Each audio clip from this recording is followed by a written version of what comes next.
Реп чанд вақт буд ки дар гирди забони халқ буд аз соли 2015 то соли 2022-2021. Баъд халқ уже неинтересничид ва гуфти чи мотив хати бачаҳко буромадан баромад кардан ва ҳамин чиз гузашта ва представителои мотивдор и чихеле ки медонен Айзик буд, Сиван буд ва бародари Сиван мисли Бастер дигарош. Ва хеле дидесам последний где-то 4-5 моҳи охир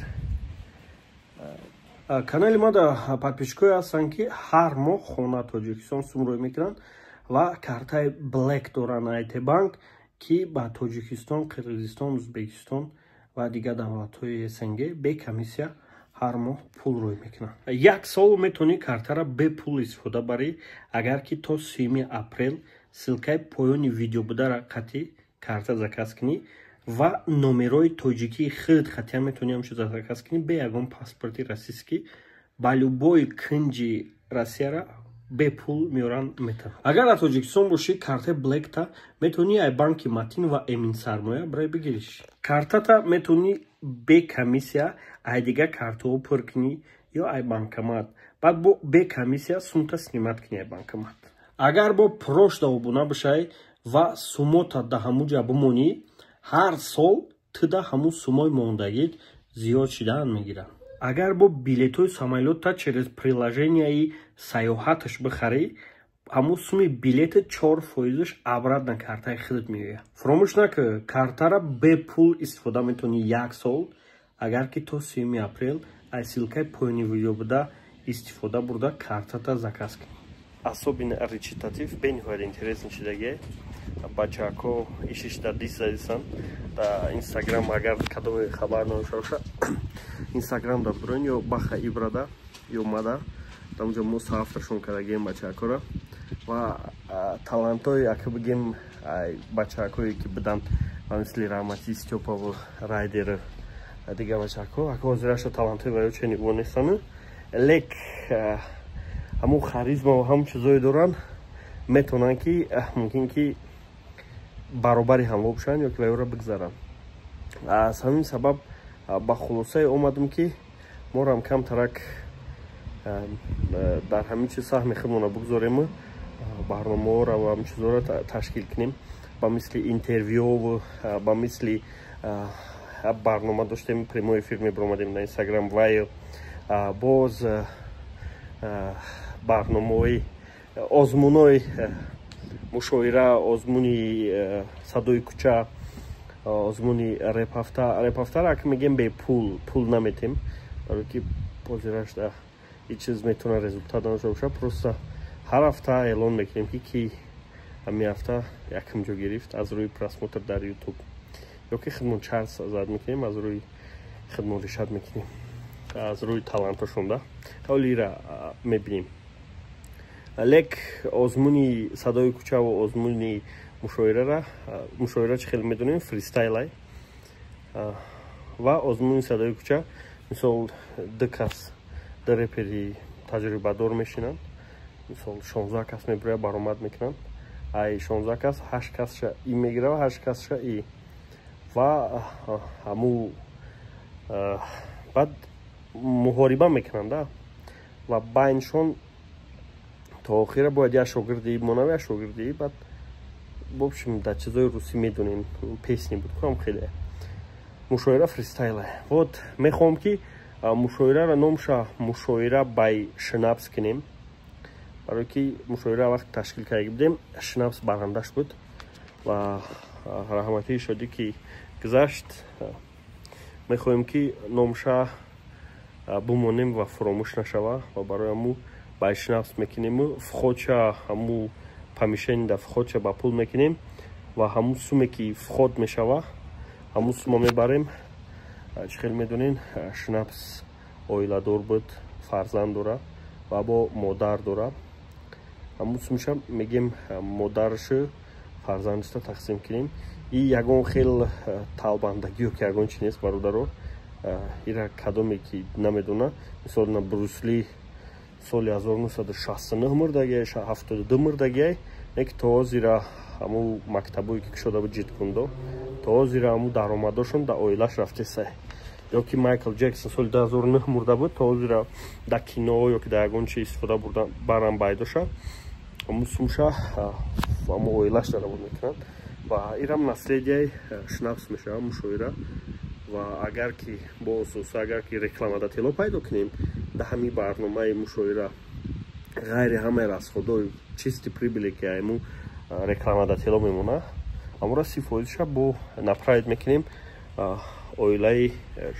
раҳматӣ шудида ва садои кӯчарам ҳамин хел садои кӯчада даромадаш пулаш полностью оилаи раҳматӣ идибекда мерава ва дар садои кӯча ҳама вақт представители Street Stars мешава ва садои кӯча байси чопа мешава представители Street Stars яъне хевра бо SS бос буда кози Искандар шдаге баҳром худаш ришад мекунад ай Street Stars ки бояд боша яъне ё ки ведуши мешава хаки мумкин ки аввалш да наставник шаванд баъд ояндада мумкин да бачаам бизона но ҳамун контроле ки даромад ҳама ҳамун чизое ки ҳамунҷа да мешава сумпумша ҳамун представителои Street Stars худшон назорат мекунанд ва ҳамун даромада бурда ба оилаи раҳматии Идибек метанд мумкин ки ваё ниёз надошта бошанд ба ҳамин суммане ки мо мехоҳем ки чтобы наследияи ҳамун мардак монаву ва чӣ хеле ки гуфтам бо спонсорҳо пайдо шаванд ба ғайри ҳамаи расходҳо аз чисти прибул 30% суми спонсорора ҳамон мебарем метем ҳамин иқдоморо агар ки мо ташкил кунем ва шумо дастгирӣ кунем чӣ хеле ва фикр мекунам агар ҳамин хеле кунем бо завқи реп зиёд мешава ва мумкин ки бародарои ҳоз пайдо шаванд ки аз реп безор бошанд лекин чӣ хеле ки медонем канал реп портал ном дора ва где-то як 7-8 моҳи охир ман дар бораи чиё видео мекардам дар бораи политика ва дар бораи хабарҳо раҳмат барои дастгиритон кардаме ки фақат ай бораи барномаи гапгапӣ ки дар бораи хабарҳо буд ай пушти ҳамун подписас кардагем ҳаматонда раҳмат вая ман мекунам дар як ҳафта як бор ва ӯ чиз ягон мушкилӣ надора ва дар як ҳафта як бор кӯтоҳ карда ҳамаи ҳамун хабарҳое ки ҳафтаина будам воро мефаҳмонам барое ки ҳаррӯзадам нашид ва мутаассифона ҳамун чизеро ки ман ташкил кардам на ҳамада маъқул буд тарзи гапзаниму тарзи афтму тарзи либоспӯшиму озё мумкин ки бигӯем ки решота камповка кун лек ин чизо ҳамаш нормалия гап-гап ҳатмӣ нашида дар ҳафта як бор мекунемш чтобы ба хотири подписация кардагитон ман бояд ҳамун чиза бурорам лек репа сахттар мехапем интервю хати реперо барномаҳои реперӣ ва ҳамин чизоро аз ҳаматон хоҳиш мекунам маро дастгирӣ кунем дастгирӣ яъне чия лайк монем ӯзша ман ҳамаша ташкил мекунам ва ҳар ҳафта насиб карда боша барномаи реп ҳафтаи бурорам ки дар уҷа просто мегем ки ҳамин ҳафта ки репш зур буд чтобы уже қайқа бидонем ки ҳозирашда кадом реперо хуб рафтанд ва хотиррасон мекунам реперое ки дар гузашта собиқаҳои калон доранд ва каналҳои хуб дорен ютубда Россия хати Америка уже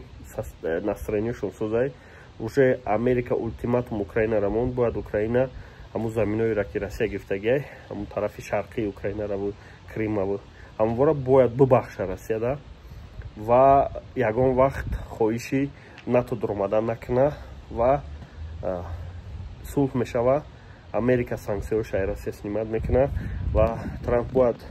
рӯзи 3 апрел 100 рӯзи ровно мешава ки президентайда ин бор ва бояд барои президентҳои Америка 100 рӯзи аввали президентишон бениҳоят важне да барои ки пеши конгресс да мебироянд худшон таъриф мекунанд ва ӯ победаш мешава барои ҳамун вай ҳаракат дора ки ҳамин чизда тезтар шава ва фикр мекунам Украина дигар вибр надора ва розӣ мешава ва санксияҳо ҳамашон отменид мешаванд Россия ҳамаи компаниҳо мисол AdSense Россия обратно медроянд ва ин чиз имконият дорад ки даромади ютуб ҳам зур мешава рекламадатело бисёр мешаванд ва уже шанс аст ки кора сар кунед реперо репотуна бровардан бигирин, имконият аст ки мошда то $2,000 кор кунин. Ҳеҷ чиз имконпазира монанди гузашта барои ҳамун дилмонда нашен. Биёин ҳама каса бабурга реп намедроем ва бародарое ки зидди репен, бародарое ки хай ҳастан бародаро бисёран, мумкин ки 80% бародаро, 90% бародаро зидди реп бошанд. Аз ҳаматон узр бародаро, хоҳиш мекунам, мо ҳамин чиза завқ дорем, ҳамин чиза мехоҳем пеш барем. хоҳиш мекунам суханои нитона нависен, по-любому дарчо мекунем ва хуш омаден. аз дунёи реп метавонед хаиқа бахабар бошен. саломат сарбаланд бошен. раҳмати калон ва аз рӯзи душанбе сар мекунем ҳамаша.